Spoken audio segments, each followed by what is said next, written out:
मेवाड़ की राणा रतन सिंह ने अपनी पत्नी रानी पद्मिनी का चेहरा दिल्ली के सुल्तान अलाउद्दीन खिलजी को पानी और कांच में दिखाया।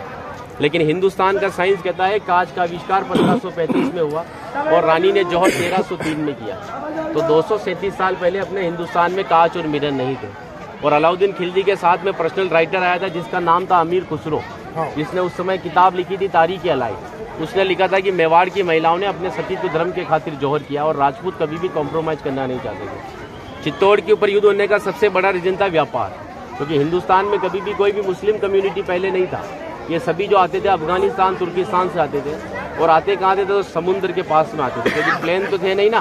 तो इधर नजदीक पड़ता है गुजरात और ये जाते थे दिल्ली। तो इधर पड़ता है दिल्ली, उनको क्रॉस करना पड़ता था ये मेवाड़। अच्छा, इधर गुजरात इधर दिल्ली, बीच में राजस्थान। तो इसको क्रॉस करना पड़ता था ये मेवाड़। तो यहाँ के राजपूत उनसे टैक्स वसूलते थे। तो वो समय था 1299 का, जब अलाउद्दीन खिलजी पूरे हिंदुस्तान पर इस्लामी शासन चाहता था। गुजरात से जब दिल्ली की ओर रवाना हुआ तो यहाँ पर राणा रतन सिंह के पिता थे रावल समर सिंह। उन्होंने दिल्ली जाने से पहले उससे टैक्स लिया और टैक्स लेने के बाद में जब अलाउद्दीन दिल्ली पहुंचा तो मेवाड़ से नाराज कि मुझे दिल्ली में शासन करने के बाद में हर बार मुझे मेवाड़ को टैक्स देना पड़ेगा, इससे अच्छा है मैं मेवाड़ को जीत लूं। तो दिल्ली से वो 1.5 लाख सेना को लेकर मेवाड़ की तरफ बढ़ा।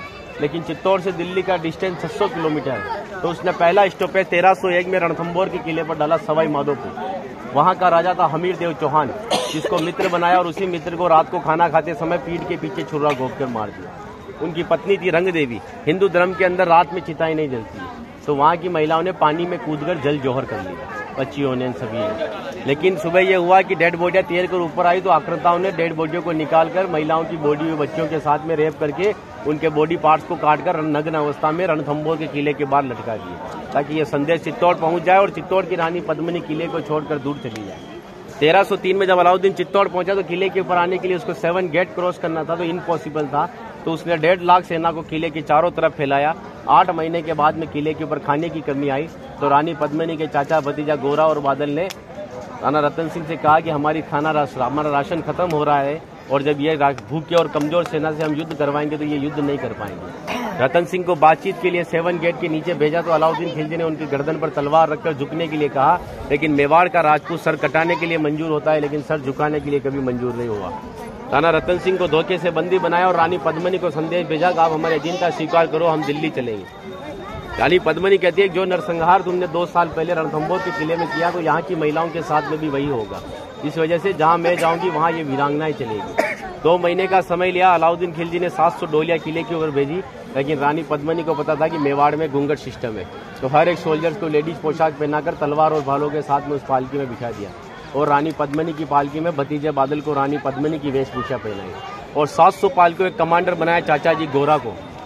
गोरा जब पालके लेकर 7 गेट के नीचे गया तो अलाउद्दीन खिलजी से कहा कि रानी पद्मिनी दिल्ली जाने के लिए तैयार है, लेकिन जाने से पहले अंतिम बार अपने पति से देखना चाहती है। जिस जगह रतन सिंह को बंदी बनाकर रखा गया, जब वो पालकी वहां गई और रतन सिंह जी ने जब घूंघट हटाया तो घूंघट के पीछे का जो चेहरा था वो भतीजे बादल का था। और बादल कहता है कि महाराज हम 20,000 है और ये 1.5 लाख है।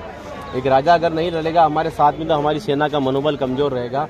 इसी वजह से राणा रतन सिंह को पालकी में बिठाकर किले के ऊपर भेजा।